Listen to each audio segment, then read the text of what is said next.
السلام عليكم ورحمة الله وبركاته. بسم الله الحمد لله والصلاة والسلام على رسول الله وعلى آله وصحبه ومن والاه وبعد. Альхамдулиллах, хвала Аллаху, который нас вновь здесь собрал. По милости Аллаха Субханаху ва Тааля, мы с вами начали изучать прекрасные имена Аллаха Субханаху ва Тааля. На первом уроке мы с вами упомянули некоторые достоинства изучения этих имен и сказали, что это величайшая наука, потому что она связана с величайшим Аллахом Субханаху ва Тааля. Нет никого величественнее Аллаха. И на прошлом уроке мы упомянули некоторые правила, вкратце о них. Сказали, что имена Аллаха Субханаху ва Тааля не ограничены, во-первых, не ограничены каким-либо числом. Ни 99, ни 100, ни 1000, да? Они не ограничены. То есть не приходит достоверного сообщения какого-либо от пророка, саллаллаху алейхи вассалям, что имена Аллаха ограничены числом. Напротив, приходит сообщение, которое мы упомянули, хадисы, где пророк, саллаллаху алейхи вассалям, доводит до людей, что имена Аллаха не ограничены. И также мы остановились на том, что пророк, саллаллаху алейхи вассалям, сказал нам: у Аллаха есть 99 имен, выучив которые, перечислив которые, человек войдет в рай. И сказали, что этот хадис не ограничивает имена, а лишь указывает на особенность этих 99 имен. То есть это 99 таких имен, изучив, перечислив которые, узнав смысл, используя дуа и выполнив те обязательства, которые они возлагают на человека, человек войдет в рай. Но пророк, саллаллаху алейхи вассалям, не сообщил нам эти 99 имен, мы сказали. Последнее, на чем мы остановились, это было. То есть нет ни одного достоверного хадиса, сильного хадиса, которым бы можно было пользоваться, в котором перечисляются все 99 имен. Всего приходят 4 пути хадиса, в котором говорится, что пророк, саллаллаху алейхи вассалям, перечислил эти 99 имен. Но в каждом из этих путей есть какой-то изъян, какая-то слабость, и поэтому ученые хадиса, они единогласны в том, что эти хадисы слабые и не принимаются. Вот. И собраны эти 99 имен, это лишь высказывания ученых, их старания. То есть они читали аяты, читали хадисы, и из этих аятов и хадисов вывели эти 99 имен. И поэтому можно встретить, что в одной книге есть это имя, в другой книге нет этого имени. То есть автор этой книги посчитал, что это имя Аллаха, а другой автор посчитал, что это не может быть именем Аллаха. Или автор этой книги нашел это имя, а другой автор не нашел это имя. Вот. То есть 99 имен, о которых пророк, саллаллаху алейхи вассалям, сказал, их еще надо найти. Найти эти имена. Вот. И это было то, на чем мы остановились. Сегодня продолжим еще пару особенностей. Одна из них, то, что имена Аллаха Субхану ва Тааля не равны по степени. Мы это не упоминали? Нет? Кем помнит? Нет? Что имена Аллаха не равны по степени. То есть у Аллаха имена, одно имя стоит выше другого имени по степени, по достоинству. На это указывают слова пророка, саллаллаху алейхи вассалям, в нескольких хадисах, где он говорит о том, что у Аллаха Субхану ва Тааля есть величайшее имя, Исмуль А'зам. Не говорили? Да? Исмуль А'зам называется по-арабски. Величайшее имя. Как, например, когда один сподвижник от Анас ибн Малика, радийаллаху анху, приводится, что пророк, саллаллаху алейхи вассалям, услышал одного мужчину, одного сахаби, который делал дуа следующим образом: «О Аллах, я прошу Тебя тем, что Тебе принадлежит вся хвала. Нет божества, кроме Тебя, Ты единственный, нет Тебе сотоварища. Творца небес и земли, обладателя могущества и щедрости». Такие слова услышал пророк, саллаллаху алейхи вассалям, и сказал: «Поистине ты спросил Аллаха Его величайшим именем. Лакад саальта Аллаха бисмихил а'зам». ты спросил Аллаха величайшим Его именем, «Иза ду'я бихи аджаб, ва иза суиля бихи а'та». Когда у Аллаха просят этим именем, то Аллах Тааля дает то, что ты просишь, и отвечает на твое дуа, он сказал. То есть из этого хадиса следует, что у Аллаха имена не равны по степени. Есть величайшее имя, значит, оно выше остальных имен стоит. Вот. Или в другом хадисе, когда один сподвижник делал дуа следующим образом. Аллахумма инни ас'алука би инни ашхаду аннака анта Аллаху ла илаха илля ант, аль-ахад ас-самад, аллади лам ялид ва лам юлад, ва лам якун лаху куфуан ахад. То есть этот сподвижник, он суратуль Ихлас, да, куль ху Аллаху ахад, обратил в форму дуа. В дуа. И вот эти восхваления, которые в суре Ихлас приходят, он использует как дуа, как мольба. И услышав эти слова, пророк, саллаллаху алейхи вассалям, сказал, ты спросил Аллаха величайшим Его именем, когда Его просят этим именем, Он дает и отвечает на мольбы, он сказал. Вот. Из этих хадисов следует, что имена Аллаха не равны по степеням. И также в других хадисах, как, например, в хадисе, который приводится от имама Ахмада, Абу Дауда и ат-Тирмизи, Ибн Маджа, пророк, саллаллаху алейхи вассалям, сказал, величайшее имя Аллаха находится в следующих аятах. В суре Бакара, «Ва иляхукум иляху вахид, ла илях илля хуар рахманур рахим». Ваш Господь, Он единственный. Ваше божество, Он единственное божество. Ваш илях, единственный илях. Нет божества, кроме Него, Он милостивый, милосердный. Милостивый. И в суре Аль-Имран, в первых двух аятах говорит, «Алиф ла мим, Аллаху ла иляха илляху аль-хайюл кайюм». Аллах, нет божества, кроме Него, Он живой вседержитель, как переводит на русский язык. В этих аятах говорит. Также в другом хадисе приводится, что величайшее имя Аллаха это в суре Бакара, и в суре Аль-Имран, и в суре Таха. В этих аятах, сурах, говорит, приводится это величайшее имя. Но не сообщил точно это имя. То есть не приводится. Вот он указал просто на те аяты, на те дуа, в которых есть это имя, которым, если мы попросим Аллаха, то Он нам ответит, то Он нам даст то, что мы просим. И, естественно, ученые, мусульмане начали искать это имя. Какое же оно интересное имя это, величайшее имя? Потому что все хотят, чтобы Аллах Та'аля отвечал на его дуа, и чтобы Аллах Та'аля давал им то, что они просят.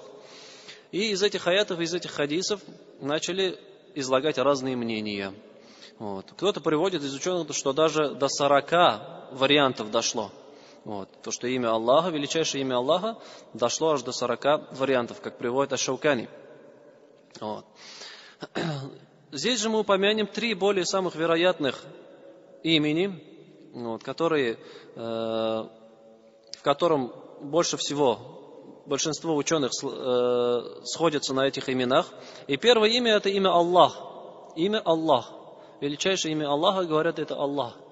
Потому что оно приходит во всех аятах, во всех дуа, которые упомянул пророк, саллаллаху алейхи вассалям. Второе имя, говорят, это Аль-Хайюл Кайюм. Живой, Аль-Кайюм, вседержитель. Такого мнения, например, был Ибн Аль-Кайим, рахимахуллах. Вот. И он говорит, «Фаинна сифат аль-хая мутадаммидан ли джами'а сифат аль-камаль». Поистине, говорит, качество жизни, то есть в имени Аль-Хай, оно вобрало в себя все качества полноценности. Вот. А качество же вседержания, то есть Аллах Субхану ва Тааля вседержитель, Он ни в ком не нуждается, и все в Нем нуждаются, оно, говорит, вобрало в себя все качества деяний Аллаха Субхану ва Тааля. Вот, и поэтому, говорят, это и есть, вот эти 2 имени вместе, они величайшие имена Аллаха, говорит. Вот. Другие же сказали, что величайшее имя Аллаха это не определенное одно имя, а это имя, которое вобрало в себя несколько качеств Аллаха Субхану ва Тааля. Как, например, имена Аллаха Субхану ва Тааля разделяются на несколько видов. Одни имена указывают на определенное качество только. Например, Ас-Сами' указывает, что Аллах Тааля слышащий. У него есть качество слуха. Аль-Басир указывает, что у Аллаха есть качество зрения. А есть такие имена, которые вобрали в себя несколько качеств Аллаха, как, например, Аль-Азим, великий. Великий. Вот, великий, значит, он со всех сторон, Аллах Субхану ва Тааля великий. Великий во всех своих качествах, во всех своих деяниях. Вот и в своей сущности Аллах Та'аля великий. Так вот, говорят, вот такие имена, которые вобрали в себя несколько качеств Аллаха, они и есть величайшие имена Аллаха Субхану ва Та'аля. Но нам же, как говорит автор книги, по которой мы читаем, если кому интересно, Абдуразак Аль-Бадр, мединский ученый, нам же говорит, эти все мнения, это, говорит, старания ученых, иджтихад ученых, то есть это их мнение, вот эти имена. А нам же говорит, чтобы достичь желаемого, то есть чтобы Аллах Та'аля отвечал на наши мольбы и давал нам то, что мы просим, нам достаточно использовать те аяты и те дуа, которые пришли. То есть про то дуа, где пророк, саллиллаху алейхи вассалям, сказал, ты использовал величайшее имя Аллаха, надо вот это дуа использовать. Как, например, вот это дуа, который сподвижник использовал, похоже, используя суру Ихлас, которую мы с вами привели. Если мы это дуа будем использовать, то мы будем просить у Аллаха Его величайшим именем. И мы, получается, достигли желаемого, достигли того, что мы искали. Мы попросили у Аллаха этим именем. И Аллах, субхану ва тааля, иншаллах, ответит на наши дуа. И последнее, перед тем, как приступить к именам Аллаха, субхану ва тааля, хотелось бы упомянуть некоторые ошибки, которые люди допускают касательно имен Аллаха Тааля. К сожалению, как мы все знаем, какой бы аспект религии ни был, люди излишествуют, вносят какие-то новшества или же наоборот проявляют беспечность к некоторым аспектам религии. И за счет этого возникают ошибки, искажения религии. И, естественно, причиной появления этих новшеств и изменений в религии и ошибок большую роль играет, естественно, шайтан, который путает людей, которому невыгодно, когда люди занимаются достоверными, правильными деяниями. Он их путает и направляет в сторону новшеств, нововведений, ошибочных действий, занимаясь которыми человек не получает никакую награду. И вот также Абдуразак Аль-Бадр в одной из своих лекций, может кто слышал, приводит историю. Говорит, однажды был знакомый человек у меня, который знал Коран, можно сказать, в совершенстве. В человеческих мерках, как мы же говорим. И какой бы ты аят ни спросил, он, говорит, приводит этот аят. Вот говоришь, скажи мне, например, сура Кахф, 15 аят. Он говорит этот аят наизусть. То есть настолько хорошо Коран выучил. И, естественно, чтобы это знание поддерживать, надо его повторять постоянно, Коран. И однажды этого человека я долгое время не видел, а когда встретил, я спросил, что с тобой случилось, куда ты пропал? Он говорит, однажды ко мне во сне я услышал голос, который говорит, вот тебе скажи вот эти слова, и какие-то слова сказал, в день, каждый день произноси несколько тысяч раз. Вот. Дуа, зикры какие-то, поминания Аллаха. Произноси, говорит, их несколько тысяч раз. И этот человек обрадовался, говорит, ему же во сне пришел такой голос, который ему повелел совершать какое-то благое деяние, зикр произносить, восхвалять Аллаха, субхану ва тааля. Вот. И подумал, что это от Аллаха, может, голос ангела. И начал эти слова произносить несколько тысяч раз в день. Через некоторое время другой сон снится, он новые слова говорит. И так, тем самым этот человек, произнося вот эти слова, зикры, несколько тысяч раз в день, он оставляет чтение и повторение Корана. И тем самым практически забывает весь Коран, который он выучил. И знание Корана у него ослабевает сильно. То есть вот это является примером тому, как шайтан человека сбивает. Шайтану выгоднее, что человек занимается бесполезными деяниями, новшествами, вместо того, чтобы заниматься полезными деяниями. Также это можно наблюдать тогда, то есть в повседневной жизни, когда люди проводят свое время за чтением бесполезных книг. Книг, в которых множество ошибок, новшеств. И их эти книги привлекают. А шайтан им это приукрашает. Часто приходит человек, какой-нибудь Бабайблсом или другой кто-нибудь, где-то нашел в какой-то книге, вот такое дуа есть. Если будешь его читать, то достигнешь таких великих степеней. Вот такими вещами человек свое время тратит. Человек может даже Коран не умеет читать. Несколько лет на намазе, а он еще не знает, как по-арабски правильно Коран читать. Алиф-ба, он не знает, что это такое. Хадисы пророка, саллиллаху алейхи вассалям, он не читает. А вот всякими вот этими непонятными книгами он занимается, читает их, ему это интересно, голову себе морочит. Почему? Потому что шайтан человека сбивает с прямого пути. Все эти деяния, как мы сказали, как мы знаем, новшества, они не имеют никакой пользы для человека. Кто бы не совершил того, что нет в нашей религии, оно будет отвергнуто, сказал пророк, саллаллаху алейхи вассалям. То, у чего нет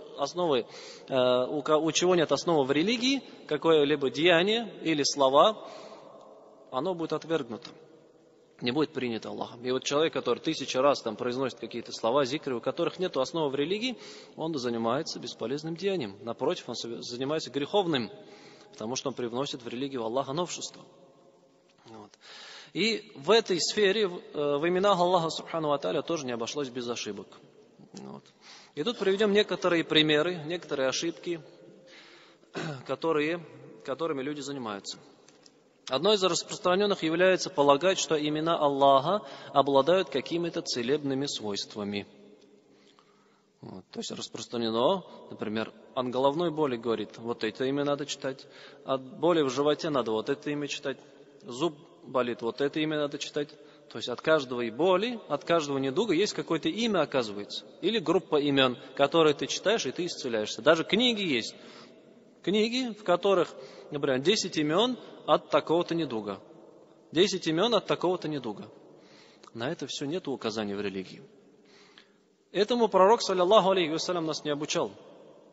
И занимаясь подобными вещами, человек оставляет узаконенные виды.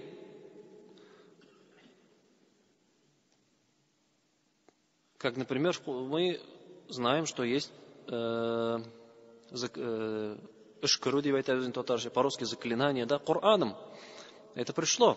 И Коран, он шифа является, он является исцелением. Вот. Или также есть дуа, который пророк, саллаллаху алейхи вассалям, нас обучил. Когда ты болеешь, надо этими дуа просить и свое тело обтирать.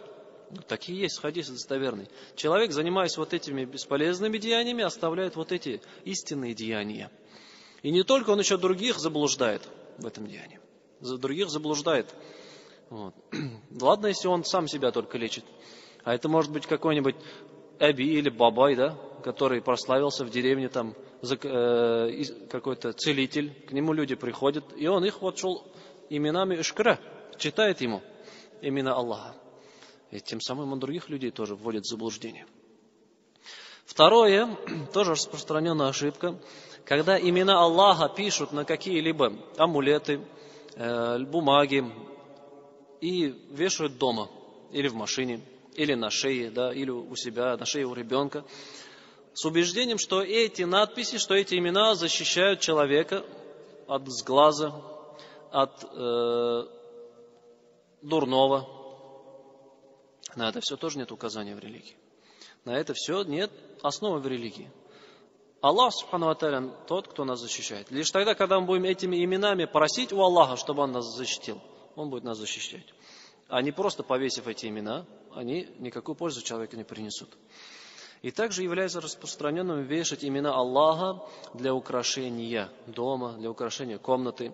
То есть красиво написав там золотыми буквами или какими-то еще буквами, матурит, да, шамаиль, языб, дома повесил, чтобы оно украшало твой дом. Это является ошибкой, потому что это не для этого Аллах субхану ва тааля сообщил нам о себе.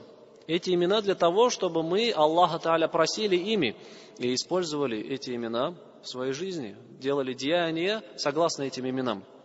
И смотря на эту вот красивую повешенную картину с именем Аллаха, человек смотрит на красоту картины, а не на смысл. Вот, то есть обманывается красотой картины. Будь то аят Корана, который висит на стене, он смотрит на красоту, как же красиво написано, какой красивый почерк.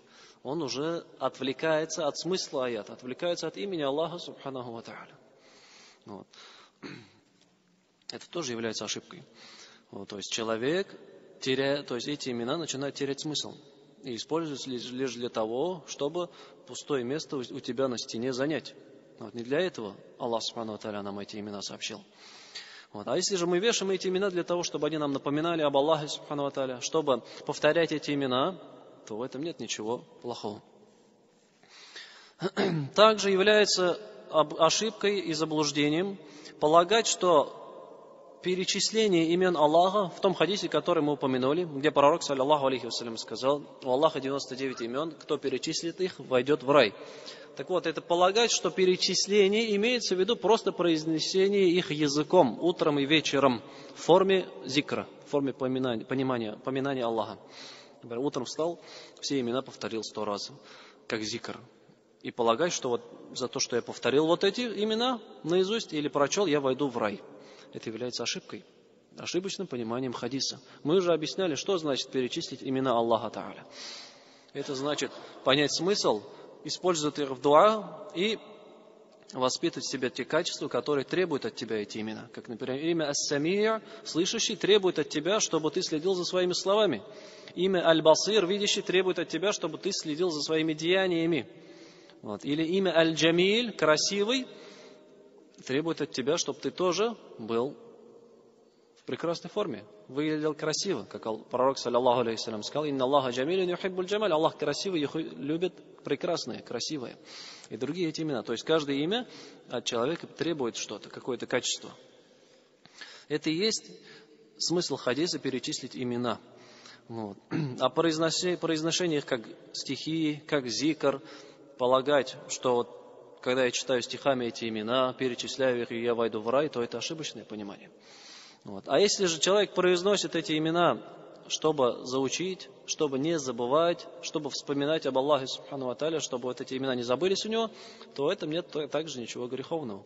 Это, наоборот, является благим деянием. Человек заучивает имена Аллаха, чтобы использовать их в дуа, скажем.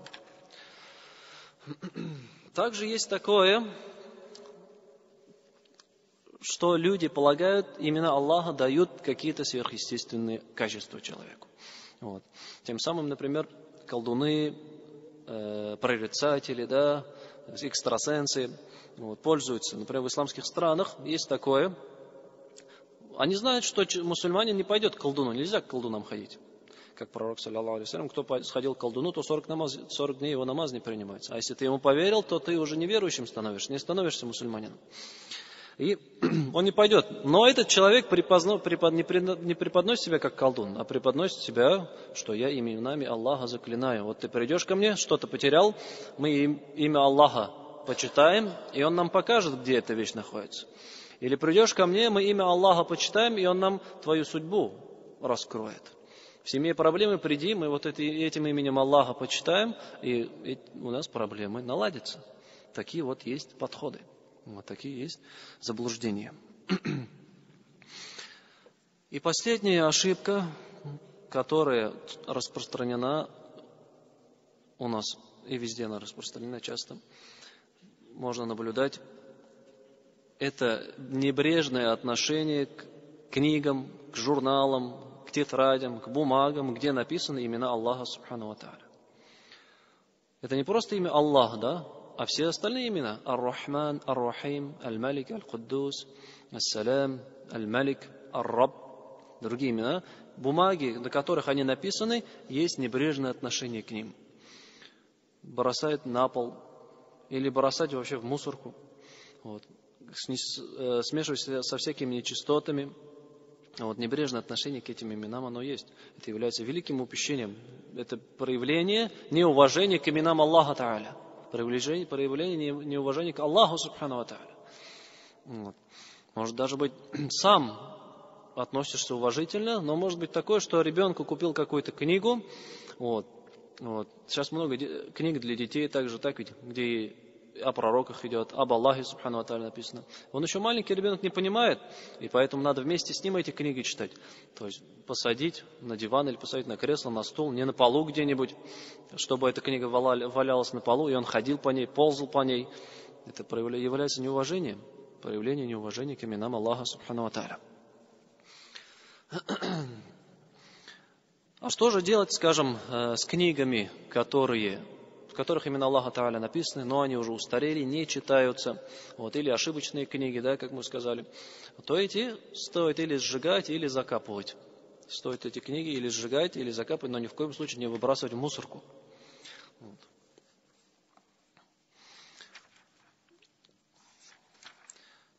Это что касается вступительной части к именам Аллаха Субханаху ва Тааля. Арамадузм. Не устали? Возьмем имя Аллаха. Или кинчидарское халдарабзм. Можем вкратце взять имя Аллаха. Первое имя Аллаха, которое, по мнению большинства ученых, является величайшим именем. Какое? Аллах. Аллах также приходит в Коране как Аль-Илях. Аль-Илях. Аль-Илях приходит в одном значении. У этого имени множество достоинств, как и особенностей, как языковых, так и смысловых. И проще всего начать с языковых особенностей, как, например, то, что все имена Аллаха возвращаются к имени Аллах. Все имена Аллаха возвращаются к имени Аллах. Как в Коране говорит Аллах Та'аля: «Валиллахи аль-асма'уль хусна».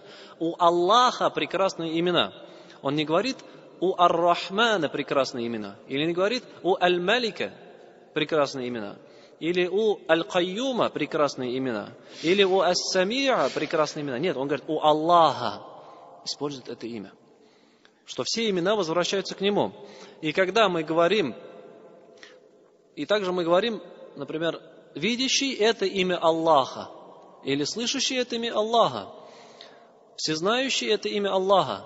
Но мы не говорим, Аллах — это имя всевидящего. Аллах — это имя всеслышащего. Аллах — это имя могущественного. Мы так не говорим. То есть все имена возвращаются к имени Аллах. Это является особенностью этого имени. Также особенностью этого имени является, когда мы просим дуа, на арабском языке у этого имени артикль «аль» остается. То есть кто знает более-менее арабский, да, читать арабский, когда мы делаем дуа, или, например, слышим, как в кунуте, на витре имам делает дуа, и использует имя Аллаха и просит у Аллаха: «Я Рабб», о Господь, «Я Рахман», о милостивый. То есть не Ар-Рахман, «аль» вот это выпадает. Или «Я Гафур», не «Я Аль-Гафур», а «аль» выпадает. «Я Гафур», «Я Самир», «Я Басир», «Я Куддус», «Я Салам», «Я Му'мин», «Я Мухаймин». То есть «аль» с имен Аллаха выпадает, когда мы просим у Него, когда обращаемся к Нему с частицей «Я», о Аллах. Но в имени Аллаха оно всегда остается. В имени Аллах оно всегда остается. И мы говорим «Я Аллах», «Я Аллах». Всегда эта частица остается. И также особенностью этого имени является то, что все или большинство зикров, большинство поминаний Аллаха, такие как такбир, Аллаху Акбар, тахмид, альхамдулилля, тасбих, субханаллах, там, ла хауля ва ла кувата илля биллах, ла илляха илляллах. Вот эти все зикры, поминания Аллаха, они приходят с именем Аллах именно. Не приходит с именем другим. Например, Ар-Рабб Акбар не говорится. Ар-Рабб Акбар. Не говорится Аллах, Господь, Он великий. Мы говорим Аллах великий. Упоминается именно это имя. Это также указывает на величие этого имени. И также это имя больше всех других пришло в Коране. Оно пришло более 2200 раз в Коране, это имя. 2200 раз. Другого имени нету, которое бы пришло так же часто. И 33 аята Аллах Та'аля начал с этого имени. Как, например, аят аль-Курси. Аллаху ла иляха илляху. С имени Аллах начинается. А что касается смыслового достоинства имени, то тут приводятся великие слова ученого Ибн аль-Кайима. Ибн Кайим аль-Джаузия, рахимахуллах, сказал такие слова. Что касается смыслового значения этого имени, то человек, который лучше всех знал об этом, сказал такие слова.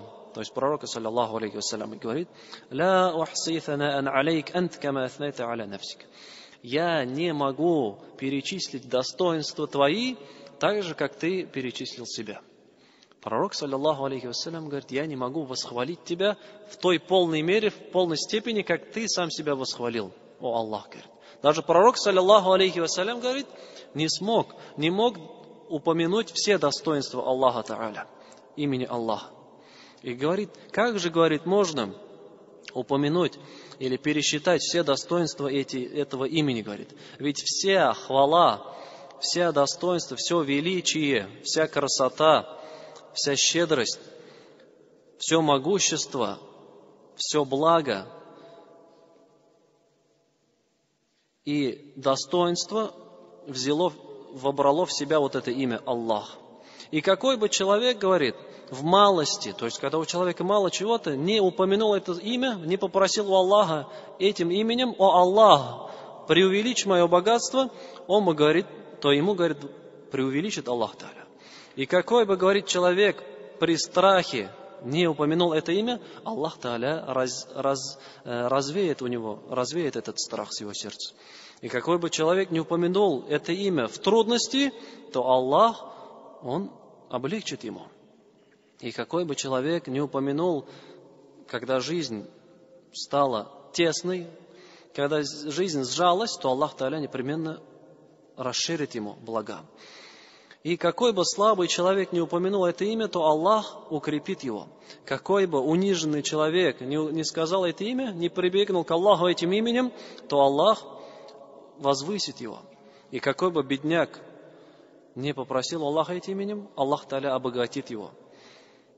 Какой бы побежденный, униженный человек не упомянул это имя у Аллаха, Аллах ему поможет, говорит, даст ему свою помощь. Какой бы человек ни оказался в трудности, то Аллах Тааля облегчит эту ему трудность. То есть это имя, говорит, это имя, которым с помощью которого человек проходит через трудности. И имя, с помощью которого, посредством которого у Аллаха Субхану ва Тааля просится баракат, через который Аллах Субхану ва Тааля отвечает на дуа. И с помощью которого, с именем Аллаха Субхану ва Тааля, отдаляются дурные вещи, говорит. То есть вот такие прекрасные слова сказал Ибн Аль-Каим о достоинствах этого имени. То есть достоинства имени Аллах, он говорит, их не перечислить. Имени Аллах не перечислит. Потому что в каком бы положении человек ни был, он взывает к Аллаху сразу. Как бы тяжело ни было, он сразу «О Аллах» говорит. И Аллах Тааля ему помогает. Аллах Тааля ему облегчит. Аллах Тааля ему откроет пути. Вот. Что же касается языкового значения этого имени Аллах, да? Что значит Аллах? Что значит Аллах с арабского языка? Это арабское слово. То оно взято от имени Аль-Илях. Аль-Илях. И Аль-Илях же означает в арабском языке Аль-Ма'буд. Аль-Ма'буд – тот, кому поклоняются. То есть Аллах – это значит тот, кому поклоняются. Или единственный, кто заслуживает поклонения. Это означает с арабского языка имя Аллах. И если вникнуть в смысл арабского имени Аллах, то нам становится ясным важность и величие поклонения. Если даже величайшее имя Аллаха, по большинству мнений ученых, и имя величие которого мы не можем пересчитать, его достоинство, имя, у которого есть языковые вот эти особенности, которые мы пересчитали, имя, которое больше всего было упомянуто в Коране, оно означает заслуживающий поклонения, тот, кому поклоняются. Это, естественно, указывает на важность поклонения в жизни человека. То есть Аллах Тааля даже через свое имя, Аллах доводит до нас важность поклонения в этой жизни. То, что в первую очередь стоит поклонение Аллаху Субхану ва Тааля. Не другие качества, а именно поклонение Аллаху Субхану ва Тааля стоит на первом месте. И на этом, иншаллах, мы закончим сегодня урок. На следующем продолжим. Субханак Аллахумма ва бихамдика, ашхаду ан ла иляха илля анта, астагфирука ва атубу илейк.